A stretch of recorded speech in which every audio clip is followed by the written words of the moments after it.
भाई बहनों को प्रणाम और ढेर सारा प्यार। कैसे हैं आप सभी लोग?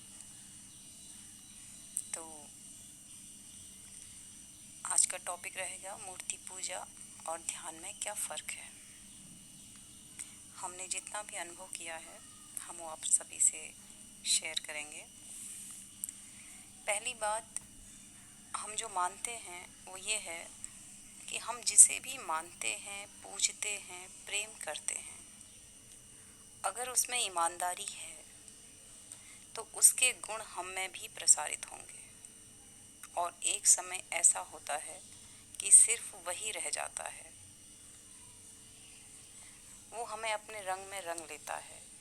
इसके लिए सिर्फ प्रेम लगता है और प्रेम सिर्फ सच्चा ही होता है। जो सच्चा नहीं है वो प्रेम नहीं है, या ज़रूरत है, मजबूरी है, दिखावा है, या और कुछ भी हो सकता है, परंतु प्रेम नहीं हो सकता। वो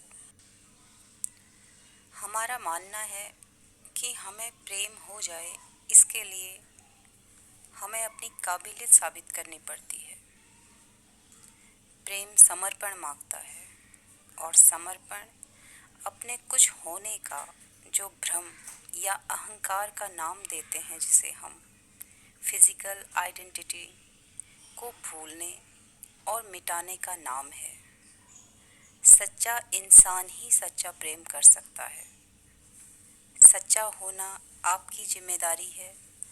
उसके बाद सभी खूबसूरत दिव्य दैवीय चीज़ें आपके साथ स्वतः घटित होनी शुरू हो जाती हैं। हमें अपनी बात संक्षेप में रखनी पड़ती है वीडियो में, इसलिए आपको हमारी बात में जो सही से समझ ना आए या जिसे आप और एक्सप्लेन करवाना चाहें, या आप अपनी कोई राय और अपना कोई एक्सपीरियंस देना चाहें, तो आप हमसे शेयर कर सकते हैं। तो अब बात करते हैं कि मूर्ति पूजा क्या है, हम उसके बारे में क्या समझते हैं। हमारे लिए मूर्ति पूजा एक शुरुआती प्रक्रिया है अपने ईश्वर को जानने और खुद को अनुशासन में लाने और कुछ बेसिक सी बातों को एक रूप सा दिया गया है। जैसे स्कूली शिक्षा शुरू होती है तो बच्चे को अनार दिखाकर बोला जाता है अ से अनार। फिर जब उन्हें ये समझ में आ जाता है तो उन्हें 1 महीने बाद अ से बनने वाले कुछ और भी शब्द बताए जाते हैं। तो इसका तात्पर्य है कि अ से अनार होता है, अनार से अ नहीं हुआ। अगर आपका बच्चा 1 साल तो छोड़ दें, अगर वो 1 महीने बाद भी अ से अनार ही कहे या अनार को अ कहे तो आप उससे नाराज हो जाएंगे। ऐसा होता है ना? तो उसी प्रकार ईश्वर के कई रूप हैं और सत्य जान लो तो हर रूप ईश्वर का है। अब ये सिर्फ मानने वाली बात है, जो जाना नहीं उसे मानने से कोई लाभ नहीं है। तो हमारी मूर्ति पूजा में हमने जो महसूस किया कि ईश्वर को किसी मूर्ति में समझना या किसी एक रूप में मानना, जिसे आप पूरी तरह जान नहीं सकते, समझ नहीं सकते, उस विशाल को, ऐसे ईश्वर को किसी में संकुचित करके अपनी सुविधा बनाने जैसा है और स्वयं को मूर्खता में रखकर आंख बंद करने जैसा है। समस्या के आगे आंख बंद करने से उसका समाधान नहीं होता है। हमें ऐसा लगा जैसे ये धूप, दीप, फूल, शंख, घंट, ये सब कुछ हमसे कह रहे हैं कि ये सब तुम्हें होना है, ये तुम्हारे भीतर होना चाहिए। खुद को चढ़ाओ, जो तुम्हारा है उसे चढ़ाओ। फूल,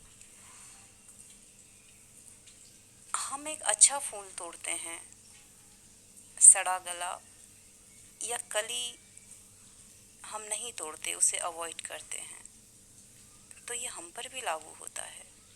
एक मासूम बच्चा स्वयं ईश्वर है आप उसे व्रत करने से रोकते हैं, छोटे बच्चे को आप उस पर व्रत या पूजा पाठ का कोई दबाव नहीं देते हैं जब तक वो चीज़ों को नहीं समझता है, तो उसे उसकी ज़रूरत नहीं है।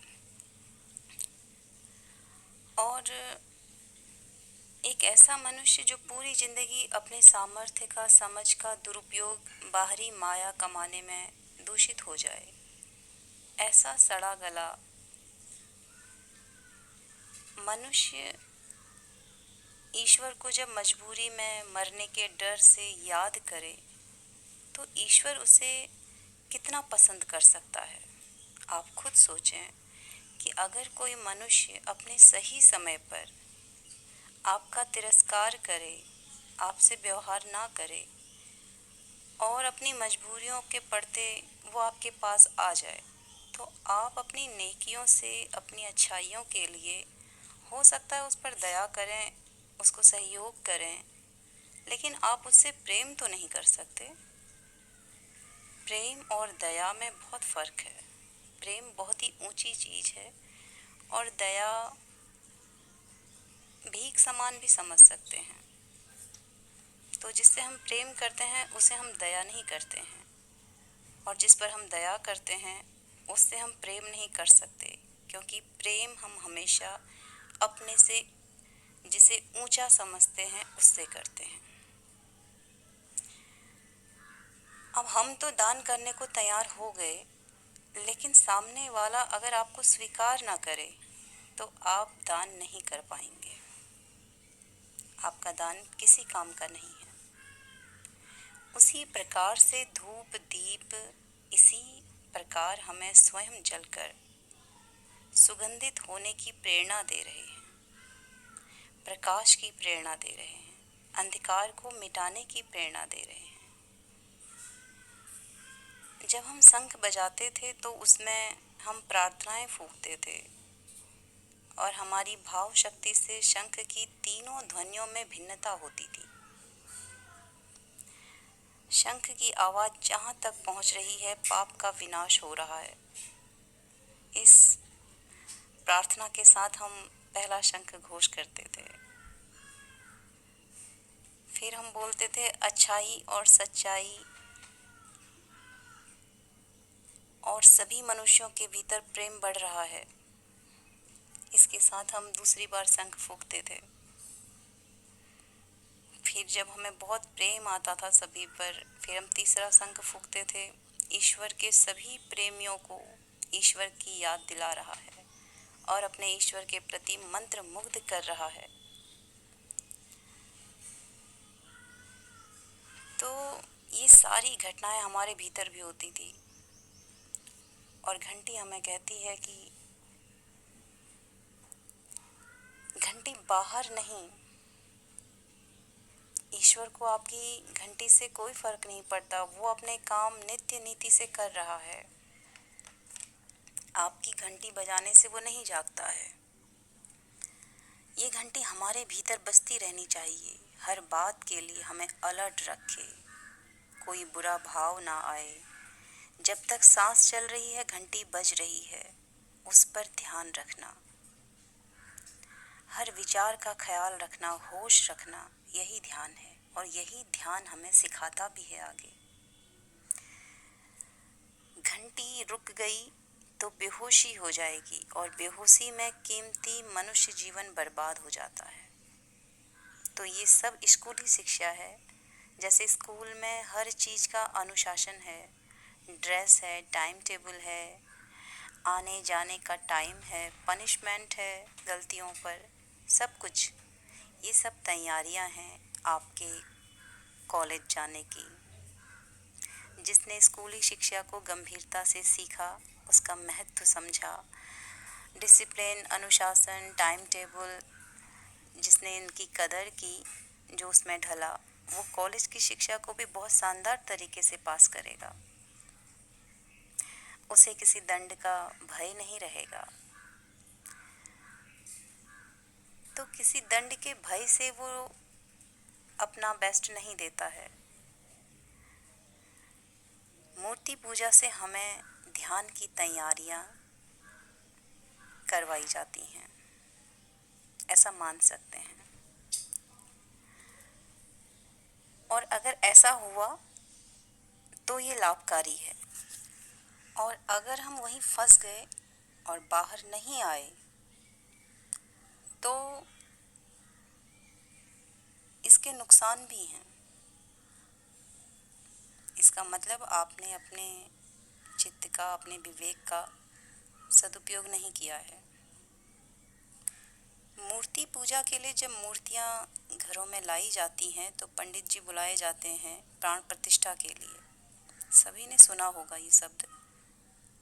अब सभी अपने से सवाल कीजिए, सभी सुनने वाले और सभी पंडित भाई बहन भी, क्या सच में पंडित जी का सामर्थ्य मूर्ति में प्राण प्रतिष्ठा करने का है? हमें तो लगता नहीं है कि ऐसा है। और अगर किसी के पंडित जी कहें कि उनमें सामर्थ्य है, वो पत्थर की मूर्ति में प्राण प्रतिष्ठा कर सकते हैं, तो कृपया करके अपने पंडित जी से कहें कि वे मूर्ति को छोड़कर आप में प्राण प्रतिष्ठा कर दें। मूर्ति में तो प्राण भी नहीं है, आप में तो प्राण भी हैं। प्राण यानी कि ईश्वर आप में है, सिर्फ आपको जगाना है। तो ये पंडित जी के लिए भी सरल होगा और आपके लिए तो सौभाग्यशाली होगा ही। फिर आपको किसी मूर्ति का मोहताज नहीं होना पड़ेगा। आप हर समय अपने ईश्वर के साथ हर जगह रह पाएंगे। अब इसमें दूसरी चीज, पंडित जी जब पूजा शुरू करते हैं तो पहला मंत्र श्लोक वो बोलते हैं जिसमें वो धूप दीप नैवेद्य सब कुछ समर्प्यामि और अंतिम पंक्ति होती है उसकी, अद्य ध्यानम कुर्यात, अब ध्यान करो। अब ये सब समर्पण के बाद ध्यान करना था, तो पंडित जी ने ध्यान क्यों नहीं करवाया? उन्होंने चालीसा उठाई, स्तुति उठाई और उसके 4-5 पेज पढ़कर अपना सामान उठाया और चल दिए। इसका मतलब क्या हुआ कि पंडित जी को श्लोक का अर्थ मालूम नहीं था या ध्यान का ज्ञान नहीं था? आज के लिए बस इतना ही और हम कल इस पर आगे बात करेंगे। आप सभी का शुक्रिया।